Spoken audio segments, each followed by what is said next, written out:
আমি এখানে কেন আসতে পারি আপনি বোঝেন নাই ভাইয়া? ভাইয়া বলবে না, আমি তোমার আঙ্কেল হই, চৌধুরী আঙ্কেল। আঙ্কেল?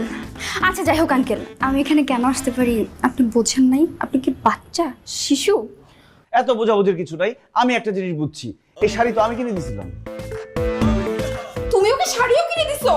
হ্যাঁ আব্বা, এই শাড়ির বাইরে গোলাপ দেখতেছেন, ভিতরেও কিন্তু গোলাপ ছিল, এখন ভিতরে গোলাপ নাই, মুন্নি বসে আছে। পারভেজ, পারভেজ তুমি ক্লিয়ার করে বলো, একদম পরিষ্কার করে বলো, ক্লিন করে বলো আমাকে।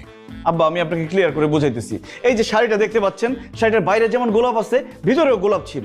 গোলাপ ছিল মানে কি, ওরই থাকার কথা ছিল, কিন্তু এখন গোলাপ না থেকে ভিতরে মুন্নি কেন? মুন্নি যেহেতু ভিতরে, এখন তো আমি একটা বদনামের মধ্যে পড়ে যাব।